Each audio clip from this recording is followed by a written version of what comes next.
All right. I think we're going now. Sorry in advance if you hear extra dogs walking around. Uh, we're fostering a dog right now. She's doing slightly better here than the current dog was. Current dog decided to pee on the floor where the other dog was eating a treat. So I guess that was a fun little thing. That first time that she's had to deal with another dog here at home. She's usually really good with other dogs as long as she's not at home. So if she's like visiting like another family dog or something, they get along pretty darn well. Respects their boundaries and things like that. But here she's a little more defensive about some things, particularly her food, treats and things like that. They are wiggling fences at each other, I suppose, right now. But yeah, we'll see how that goes. Probably only about 2 weeks with this one, maybe a little more depending on how the adoption center goes. But that's about where that's at. Yeah. Remembered to shave my face. I decided not to be lazy about that. From last week, it was just getting ridiculously itchy. So yeah, that was fun. Oh, the other dog is trying to get over the little fence that she's in, and like fall down trying. Cool. So you might hear a little bit more of that. Yeah, that's about it. Forgot to ask, how are things? Hopefully pretty good. I kept looking at my face. I'm gonna go and put that away so I'm not staring at my face as we're going through this. So yeah, just chatting today. What to just chat about today? So I've been kind of debating putting together like a newsletter for not for this, for Prismatic Planet, the website that I've mentioned that I write content for. Well, create, maintain, and write content for.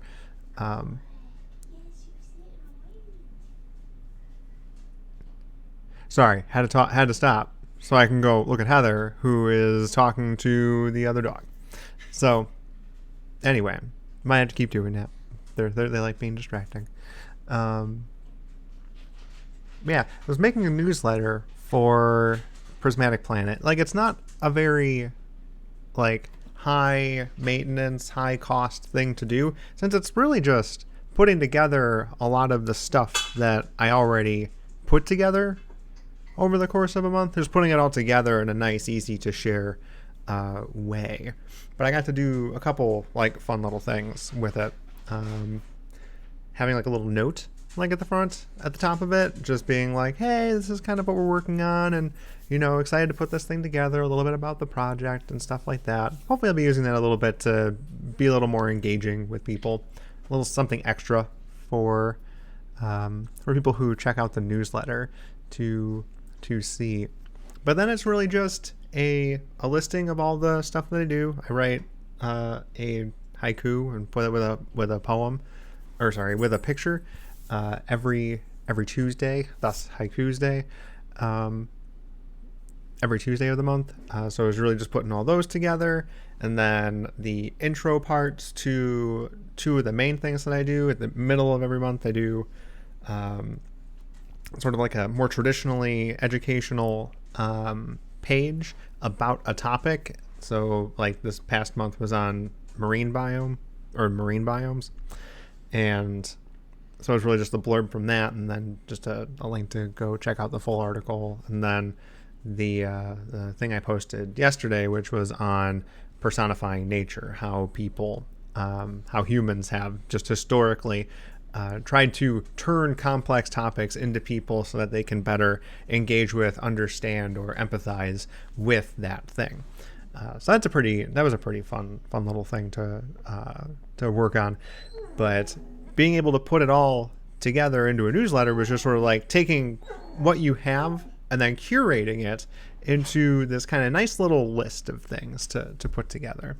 And I got to put a nice little thing in there that I've been wanting to do, but wasn't sure how to put it into the website per se. I was thinking maybe like a short like video thing where you just go over like environmental news, like either for the week or for the month, and just sort of talk about those for a little bit. But realized that the newsletter would be a nice little way to do that. And it's sort of, I didn't really have a good spot for it in the website, but in a newsletter, that's not a bad thing. A nice little added benefit for people who check out the newsletter. Don't even have to subscribe, just check it out. But thought it'd be a nice little thing to put out there, currently free. Just a way to put that information out there for easier consumption and sharing. So thought it was kind of fun to do that. I was surprised at how nice it turned out. I ended up using a site called Substack, which is intended for newsletters. You can like import email lists, so you can kind of take people from other places with you. I didn't have to do that. Basically, just starting from scratch here. My website doesn't collect emails. It just has stuff to put out there, and then I post about it on social media. But yeah, so basically kind of starting a little bit of an email list, hopefully, with that, and nice little curated content from mostly content that I put together already, and just that little bit of extra flair or flavor, if you will.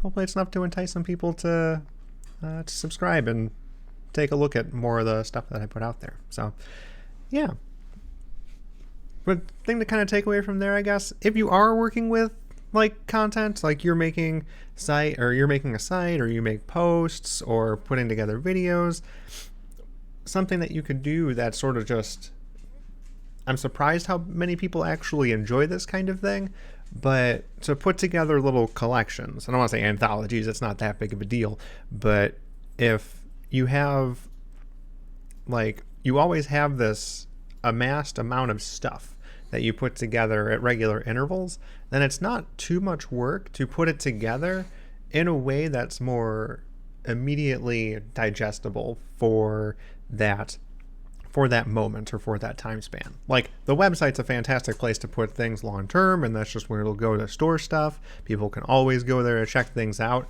but it's more of an archive at that point. And you do have to sift through what's out there to find what was new this month. But with the newsletter, you can just be like, hey, I don't have to go in there and find it necessarily, or navigate to it and find a thing I want. It's like, okay, I know this thing had everything for this month. I remembered seeing something I liked this month. I can go back to it and find it and share it then. So little things like that. Not a huge hurdle for being something new that I hadn't been doing before, but something that has at least some value. That I've already gotten a couple subscribers, so it's working. Yeah, things to think about. You don't have to completely reinvent the wheel with the stuff that you put together, but packaging it in a more friendly way for different people, different audiences. Different people interact with things in different ways. Like maybe not everyone wants to like listen to notifications on social media, and people can miss that. But if people just check their emails, everyone still has email addresses. Having something that's just this curated list of things that have happened throughout the month delivered right to you is a pretty convenient way to get stuff. So, yeah, think about not only the stuff that you're making, but the packages that you put it in. Having it in one spot and having it as sort of an archive in one spot and more of a better presented package in another could be something that you could do. Yeah, maybe more with that in the future, but for now it seemed like a decent idea, and I was personally just happy with how it ended up looking. So I might link to that in the description here. So if you're interested in seeing kind of how that ended up looking, it's only got one newsletter out there. Decided to start it this month, but it'll be a monthly thing. But yeah, we'll go ahead and call it at that then. I got to get to some Hyrule Warriors. Haven't played actually in a little bit. But yeah, gotta get to that. And streaming Hyrule Warriors. All right. Well then, I hope you have a wonderful rest of your day, and should be seeing you tomorrow. See ya.